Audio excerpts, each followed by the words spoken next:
नमस्कार दोस्तों, स्वागत है आपका आज के इस वीडियो में। इससे पहले के वीडियो में हमने भारित औसत सूचकांक के बारे में पढ़ा और सूचकांक के विशिष्ट सूत्र उनके बारे में पढ़ा। तो विशिष्ट सूत्रों में पहला तो भारित औसत का सूचकांक था, दूसरा लास्पेयर, पासे और फिशर, ये तीन आंकड़ा शास्त्रियों के मुताबिक तीन और सूचकांकों के बारे में भी हमने जरा सा नॉलेज प्राप्त किया। ठीक है, भारित औसत सूचकांक की विधि को हमने इससे पहले की वीडियो में पढ़ा, तो उसकी लिंक जो है मैंने डिस्क्रिप्शन बॉक्स में डाल दी है, आप वहां से जाकर के उसको अच्छे से पढ़ सकते हैं। तो आज के इस वीडियो में हम लोग तीन आंकड़ा शास्त्री जिन्होंने सूचकांक के बारे में अपना विचार प्रकट किया, तो वो तीन आंकड़ा शास्त्री कौन कौन से हैं? लास्पेयर, पासे और फिशर। ठीक है, तो आज हम उनके सूचकांक की गणना करने वाले हैं एक एग्जाम्पल के माध्यम से। तो आइए देखते हैं। ये जो सिलेबस है वो GSEB का है, यानी गुजरात सेकेंडरी एजुकेशनल बोर्ड। ठीक है, स्टैंडर्ड 12th का है, 12वीं का ये क्वेश्चन है। सब्जेक्ट है स्टैटिस्टिक्स, चैप्टर फर्स्ट है सूचकांक, उसमें 1.3 का थर्ड क्वेश्चन हम लोग ले रहे हैं, जो कि एग्जाम में 5 मार्क्स में सेक्शन F में पूछा जाता है। ठीक है, तो आइए, बहुत ही इंपॉर्टेंट सवाल है, लेकिन ये जो सवाल मैंने लिया हुआ है ये काफी इजी है। ठीक है, इसके बाद के वीडियो में या इसी वीडियो में मैं एक दूसरा भी सवाल आपको समझाने वाला हूं, वो थोड़ा सा इससे क्या होगा, टफ होगा, और वो कंफर्म है कि 5 मार्क्स में एग्जाम में सेक्शन F में पूछा ही जाता है। चलिए आगे बढ़ते हैं एग्जाम्पल की ओर। निम्नलिखित सूचना के आधार पर वर्ष 2014 को आधार वर्ष लेकर 2015 के लिए लास्पेयर, पासे एवं फिशर के सूचकांकों को ज्ञात कीजिए। तो आप यहां देख रहे हैं कि 2014 के वर्ष को क्या माना गया है? बेस ईयर, आधार वर्ष। जबकि करंट ईयर कौन सा है, चालू वर्ष कौन सा है, प्रवर्तमान वर्ष कौन सा है? 2015। ठीक है, तो जब कभी भी आधार वर्ष जो कोई भी वर्ष को माना जाता है, अगर उसका मूल्य दिया गया है तो हमारे लिए क्या होगा? P0। अगर उसकी मात्रा दी गई है तो वो हमारे लिए क्या होगा? Q0। चालू वर्ष का अगर मूल्य दिया गया है तो वो क्या होगा? P1। चालू वर्ष की अगर मात्रा दी गई है तो वो क्या होगी? Q1। ये सभी चीजों को हमने इससे पहले के वीडियो में पढ़ लिया है। आगे बढ़ते हैं। यहां पर वस्तुएं दी गई हैं, गेहूं, चावल, दाल, तेल, कपड़ा, केरोसिन, अलग अलग वस्तुएं दी गई हैं। फिर उसके बाद में आप देख रहे हैं 2 वर्ष दिए गए हैं, 2014, 2015। 2014 हमारे लिए क्या है? आधार वर्ष। 2015 हमारे लिए क्या है? चालू वर्ष। ये हमें प्रश्न में ही यहां पर बता दिया गया है। फिर इकाइयों में गेहूं किलोग्राम में मेजर होता है, मापा जाता है, चावल किलोग्राम में मापा जाता है, दाल भी किलोग्राम में, तेल किलोग्राम में, कपड़ा मीटर में होता है और केरोसिन लीटर में होता है। ये उनकी इकाइयां दी गई हैं। ठीक है, फिर आगे बढ़ते हैं। यहां पर दिया गया है मात्रा, लेकिन उसके जस्ट नीचे दिया हुआ है मूल्य। आपको समझ में आ रहा होगा कि कौन से वर्ष का है, ये मात्रा कौन से वर्ष की है, ये मूल्य कौन से वर्ष का है। तो आपको दिखाई दे रहा है 2014 का है। 2014 का मतलब क्या हुआ? आधार वर्ष। तो आधार वर्ष की जो मात्रा होगी उसे हम लोग किससे दर्शाएंगे? Q0 से। और यदि आधार वर्ष का मूल्य है तो उसको किससे दर्शाना रहता है? P0 से। राइट। फिर उसी प्रकार 2015 यानी चालू वर्ष की मात्रा को हमें किससे दर्शाना है? Q1 से। और चालू वर्ष के मूल्य को हमें किससे दर्शाना है? P1 से। इंग्लिश में क्वांटिटी होती है यानी मात्रा होती है, इंग्लिश में प्राइस होता है यानी मूल्य।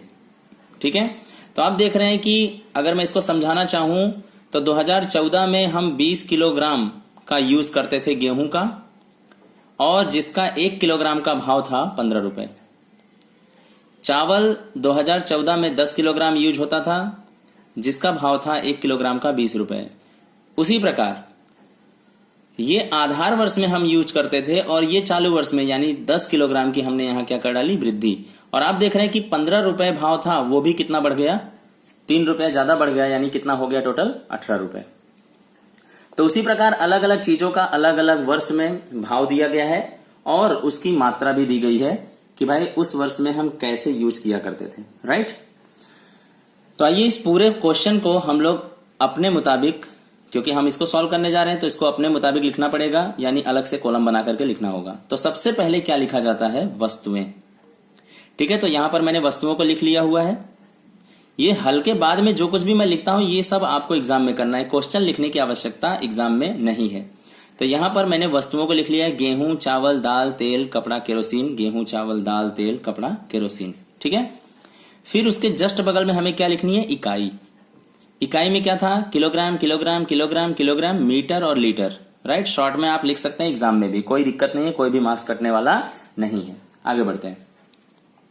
फिर आप देख रहे हैं वर्ष 2014 भी दिया है, वर्ष 2015। तो वर्ष 2014 की जो सूचना है उसमें क्या क्या मिला हमको, Q0 और P0। तो आपको मैं बताना चाहूंगा कि हमेशा P0 से स्टार्ट कीजिए, प्राइस फिर मात्रा, यानी पहले मूल्य फिर मात्रा फिर मूल्य फिर मात्रा। तो 2014 आधार वर्ष है इसलिए उसके लिए 00 लगेगा, और मूल्य है तो प्राइस लगेगा, मात्रा है तो क्वांटिटी लगेगा। तो यहां पर मैंने मूल्यों को लिखा हुआ है, देखिए पहले, जबकि पहले क्या दिया हुआ था, मात्रा, लेकिन मैंने क्या लिखा हुआ है, मूल्य। इससे आपको हर एक अगर सवाल में आप इसी सीक्वेंस को फॉलो करते हैं तो आपसे गलती बहुत ही कम होगी। और मैं बताना चाहूंगा कि बहुत इजी भी सवाल अगर एग्जाम में आ जाता है तो भी स्टूडेंट से गलती होने की संभावना बहुत ज्यादा बढ़ जाती है। वो लोग इसी में बहुत सारा मिस्टेक कर देते हैं। 5 नंबर आसानी से लिया जा सकता है, लेकिन बहुत सारा मिस्टेक कर देने की वजह से, कंफ्यूजन होने की वजह से उनके मार्क्स 2 या 3 में ही रह जाते हैं।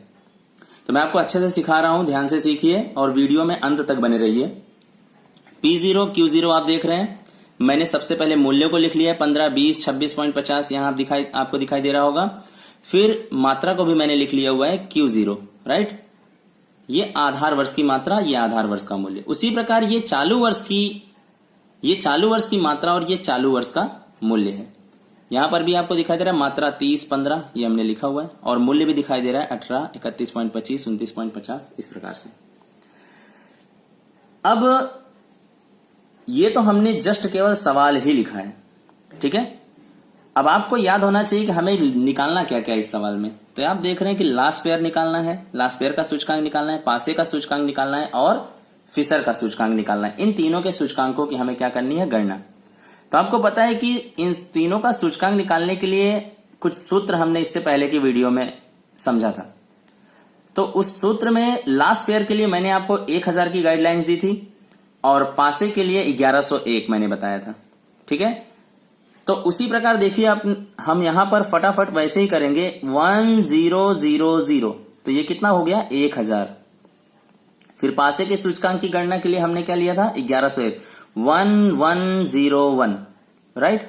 और हमें करना क्या है, P Q P Q P Q P Q सभी में लिखना है, यानी पी क्यू ही रहेगा, केवल यहां पर 1000 और यहां पर 1101। बहुत ही आसान हो गया।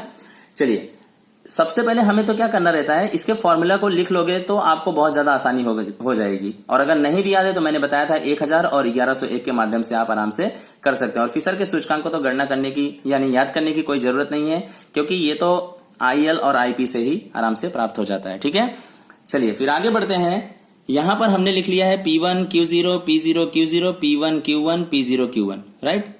अब इसका मतलब क्या हुआ, यानी ये हुआ चालू वर्ष का मूल्य और ये क्या हुई, आधार वर्ष की मात्रा, ठीक है। यहां पर हमने सूत्रों को लिख लिया, आपको दिखाई दे रहा होगा, लास्ट पेयर का सूचकांक बराबर आईएल बराबर सिग्मा P1 Q0 अपॉन में सिग्मा P0 Q0 इंटू 100।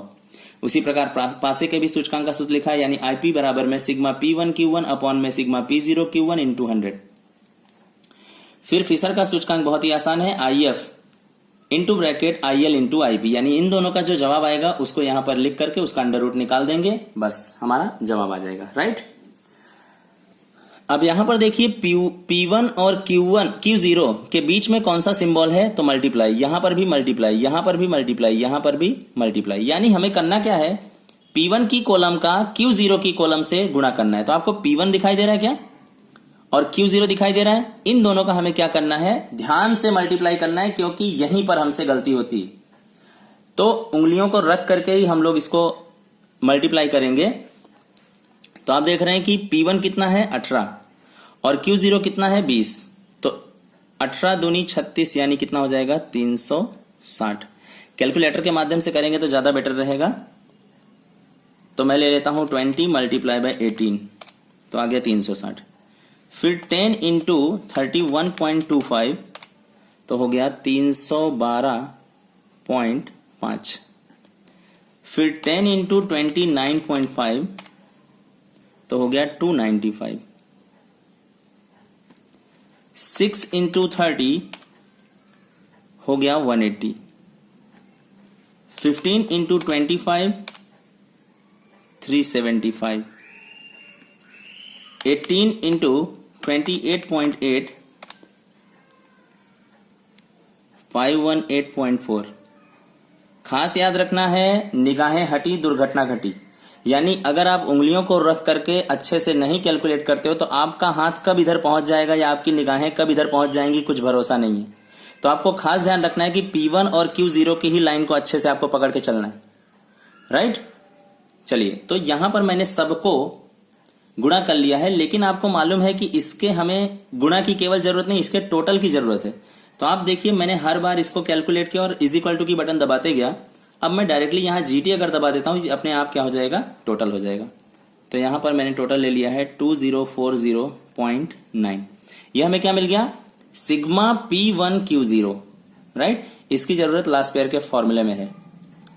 फिर आगे बढ़ते हैं P0Q0। P0 का मतलब हुआ आधार वर्ष का मूल्य, और ये क्या हुआ, आधार वर्ष की मात्रा, क्योंकि 00 लगा हुआ है। ये चालू वर्ष का मूल्य, आधार वर्ष की मात्रा थी, और ये आधार वर्ष का मूल्य और आधार वर्ष की मात्रा है। तो आप ध्यान से देखिए, P0 सबसे पहले कहां दिखाई दे रहा है, ये रहा। Q0 जस्ट बगल में, तो उसको भी हम लोग फटाफट मल्टीप्लाई कर लेते हैं, ठीक है। 15 इंटू 20 तो आ जाता है 300। ध्यान से देखिए GT का प्रयोग कैसे करना है। GT का मतलब होता है ग्रैंड टोटल, और ग्रैंड टोटल ये आपको एग्जाम में बहुत ही ज्यादा सहायक बनेगा, ताकि आपका कैलकुलेशन फटाफट हो। आप एक बार गुणा करते हो, बाद में एक बार जोड़ते हो, तो आपका टाइम फालतू में वेस्ट होता है, ठीक है। तो आपको करना क्या है, GT का उपयोग करना है। एक ही बार कैलकुलेशन दे करके GT दबा दो तो टोटल अपने आप हो जाता है, राइट। ये बहुत ही इंपॉर्टेंट चीज है, आपको खास ध्यान रखना है। तो मैंने यहाँ 300 जैसे मतलब इज इक्वल टू का बटन दबाया, 300 आया। फिर मैं कोई बटन नहीं दबा रहा हूं, 20 इंटू 10 कर रहा हूं जस्ट। फिर देखिए 200, जीरो करने की जरूरत नहीं, जीरो करेंगे तो ग्रैंड टोटल हमेशा गलत आएगा। फिर देखिए, फिर मैं कोई बटन नहीं दबाया, 26.5 मल्टीप्लाई बाई 10, तो आप देख रहे कितना आ गया, 265। फिर देखिए, मैं एक्स्ट्रा कोई बटन नहीं दबाता हूं, डायरेक्टली जो यहां लिखा हुआ वही दबा रहा हूं। 24.80 या 8 चलेगा, मल्टीप्लाई बाय 6, तो आपको मिल जाता है 148.8, राइट। फिर आगे बढ़ते हैं, 21.25 इंटू 15, फिर 21 इंटू 18 378, राइट। ये आपको पूरा का पूरा P0Q0 मिल गया, यानी चालू वर्ष का आधार वर्ष का मूल्य इंटू आधार वर्ष की मात्रा। तो ये जो कुछ भी आया है, केवल आपको करना क्या, इसके टोटल के लिए GT की बटन दबा देनी है। तो कितना मिल गया आपको, 1610.55, राइट। तो ये क्या था, P0Q0, तो इसको क्या बोलेंगे, सिग्मा P0Q0, राइट। फिर आगे बढ़ते हैं नेक्स्ट कॉलम की ओर। इसके बाद का कॉलम है P1Q1। P1 का मतलब हुआ चालू वर्ष का मूल्य, Q1 का मतलब हुआ चालू वर्ष की मात्रा। तो इन दोनों का हमें क्या करना है, गुणा करना है। तो सबसे पहले P1 को ढूंढ लेते हैं। तो ये आपको दिखाई दे रहा है P1, Q1 भी आपको दिखाई दे रहा है जस्ट बगल में। तो इन दोनों का मल्टीप्लाई करते हैं कैलकुलेटर के थ्रू। 18 मल्टीप्लाई बाय 30 तो मिलता है 540। 31.25 इंटू 15 468.75, फिर 29.5 into 15 442.5, 30 into 8 240, 25 into 25 625, 28.8 into 30 864, right. फिर से हमें क्या करना है, GT का ही प्रयोग करना है। GT मैंने दबा दिया, तो यहां पर आ गया 3180.25। फिर नेक्स्ट कॉलम जिसकी भी है उसको भी हमें करना है। अब आप देख रहे हैं कि P0 Q1 दिया हुआ है। P0 का मतलब क्या होता है? आधार वर्ष का मूल्य, और Q1 का मतलब होता है चालू वर्ष की मात्रा। आधार वर्ष के मूल्य से चालू वर्ष की मात्रा को क्या करना है? गुणा। अब आपको खास ध्यान रखना है, सबसे पहले किसको देखना है? P0, उसके ऊपर उंगली रखिए। फिर क्या है? Q1, यानी देखो बीच में अगर किसी से भी मल्टीप्लाई हो गया तो टोटल आंसर गलत हो जाएगा, इसलिए आपको खास उंगली रख करके ही करना है। ठीक है, तो मैंने कैलकुलेटर को साइड में ले लिया है।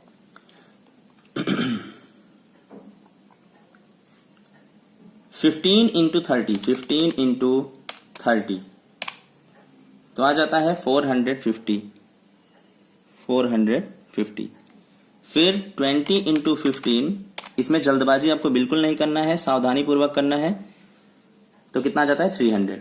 फिर 26.5 इंटू 15 तो आ जाता है 397.5। 24.8 multiply by 8 is equal to 198.4। 21.25 into 25 तो आ जाता है 531.25। लास्ट 21 इंटू 30 तो आ जाता है 630। फिर से जीटी का प्रयोग करते हैं तो इसका भी टोटल निकल करके आ गया 2507.15। तो ये क्या मिल गया? Sigma P0 Q1। तो ये कॉलम मिल जाने के बाद हमें क्या करना है? सिंपल सबके स्थान पर उसके वैल्यूज को रख देना है। लास्ट पेयर का सूचकांक सबसे पहले फाइंड कर लेते हैं। तो लास्ट पेयर में ऊपर आप देख रहे हैं sigma P1 Q0। Sigma P1 Q0 आपका सबसे पहले रेडी है, यानी पहले के बटे में दूसरा करने से लास्ट पेयर मिल जाएगा, और तीसरे के बटे में चौथा करने से और गुणे 100 कर देने से पासे मिल जाएगा। तो कितना आसान हो गया ये हमारे लिए, सूत्र को याद करना और उसको अच्छे से कैलकुलेट करना, राइट। तो यहां पर हमें करना क्या है? P1 Q0 का टोटल है ये रहा, तो यहां पर 2040.9 डिवाइडेड बाय 1610.55 इंटू 100, जो निकलेगा वो हमारा जवाब रहेगा लास्ट पेयर का सूचकांक। ठीक है, आपको यहां दिखाई दे रहा है P0 Q0, नीचे भी क्या है? P0 Q0। चलिए इसको टोटल कर लेते हैं जल्दी से, कैलकुलेट कर लेते हैं। 2040.9 इंटू 100 डिवाइडेड बाय 1610.55, तो हमें इसका सूचकांक कितना मिल जाता है? 126.72, राइट। ये भी हमेशा किस में मिलेगा? परसेंटेज में। ठीक है, फिर आगे बढ़ते हैं पासे की सूचकांक की ओर। तो मैंने बताया था कि 3 के अपॉन में 4, तो सिग्मा P1 Q1 आपको दिखाई दे रहा है। सिग्मा P1 Q1 यानी कितना है? 3180.25 अपॉन में क्या है? Sigma P0 Q1 2507.15। In short आपको केवल इतना याद रखना है कि फर्स्ट के अपॉन में सेकंड मल्टीप्लाई बाय 100 तो यानी IL मिल जाएगा। थर्ड अपॉन में फोर्थ मल्टीप्लाई बाय 100 तो IP मिल जाएगा, यानी पासे मिल जाएगा। चलिए कैलकुलेट कर लेते हैं। 3180.25 इंटू 100 अपॉन में 2507.15, तो हमें मिलता है 126.84 है। इसके बगल में 7 है, इसलिए कितना ले लेंगे? 5। तो ये मिल गया हमें पासे का सूचकांक IP। अब तीसरे की बात करते हैं, फिशर। तो फिशर के लिए तो एकदम इजी सा फॉर्मूला लगेगा। IL आपको दिखाई दे रहा है कितना है? 126.72 इंटू IP कितना दिखाई दे रहा है? 126.85। ठीक है, तो इन दोनों का पहले क्या करना है हमें? मल्टीप्लाई। 126.72 इंटू 126.85, जो आंसर आए उसका हमें क्या कर देना है? रूट निकाल देना है। तो इसका आंसर मिल जाता है IF का 126.78, राइट। आशा करता हूं कि आपको ये पूरा क्वेश्चन अच्छे से समझ में आया होगा। अगर आपको पूरा क्वेश्चन अच्छे से समझ में आया है तो हमारे वीडियो को लाइक कीजिए, चैनल को सब्सक्राइब कीजिए। धन्यवाद।